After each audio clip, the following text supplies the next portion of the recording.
પાટણના પ્રથમ ગરનાળા નજીક દેશી દારૂની ખાલી પોટલીઓનો જથ્થો જોવા મળ્યો। પોલીસ તંત્રની દારૂબંધીની વાતો પોકળ સાબિત થઈ હોય। દારૂબંધીનો ચુસ્ત અમલ કરાવવા શહેર કોંગ્રેસ પ્રમુખની માંગ।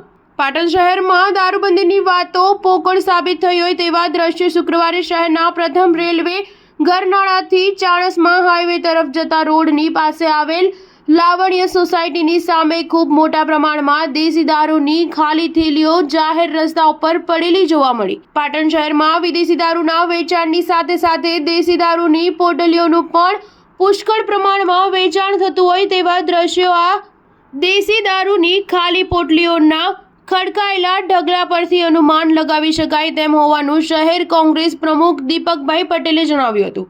વધુમાં તેમણે જણાવ્યું હતું કે આના ઉપરથી સ્પષ્ટ થાય છે કે પાટણ શહેરની અંદર ખુલ્લેઆમ દારૂનું વેચાણ થઈ રહ્યું છે, જેના કારણે પાટણનું યુવાધન બરબાદ થઈ રહ્યું છે। ત્યારે આટલી મોટી માત્રામાં દારૂની કોથળીઓ જાહેર રસ્તા ઉપર પડી છે। આ રસ્તો પાટણના નાગરિકોની અવરજવર વાળો રસ્તો છે। પાટણના પોલીસ તંત્ર સાચા અર્થમાં પાટણ શહેરમાંથી દારૂની બંધી કરાવવા કડક કાર્યવાહી કરી પાટણ શહેરમાંથી દારૂના દૂષણને બંધ કરાવે તેવી માંગ પણ પાટણ શહેર કોંગ્રેસ પ્રમુખે કરી હતી। Star news 7 Patan. પાટણ શહેરની અંદર દારૂનું ખુલ્લેઆમ વેચાણ થઈ રહ્યું છે તેનો ઉત્તમ નમૂનો આજે પાટણ રેલવે ગરનાળાથી ચાણસ્મા તરફ જતા હાઈવે ઉપર લાવણ્ય સોસાયટીની સામે ખૂબ મોટા પ્રમાણમાં દારૂની કોથળીઓનો જથ્થો કોઈએ જાહેર રોડ ઉપર નાખી દીધો છે।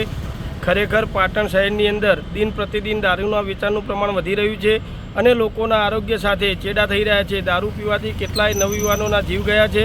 તો પાટણ શહેરના પોલીસ તંત્રને મારી પાટણ શહેર કોંગ્રેસ પ્રમુખ તરીકે નમ્ર વિનંતી છે કે આ યુવાધનને બચાવવા માટે પાટણનું દૂષણ પાટણમાંથી આ દારૂનું દૂષણ ઝડપથી બંધ કરાવવું જોઈએ અને યુવાનોને મોતના મુખમાંથી બહાર લાવવા જોઈએ એવા પ્રયત્નો કરી અને યુવાનોને બચાવવા જોઈએ। ખરેખર પોલીસ તંત્રએ ઉત્તમ કામગીરી કરી જ્યાં જ્યાં દારૂના અડ્ડાઓ ચાલતા હોય ત્યાં બંધ કરાવી અને આ દૂષણને બંધ કરાવવું જોઈએ એવી તરીકે અમારી માગણી છે।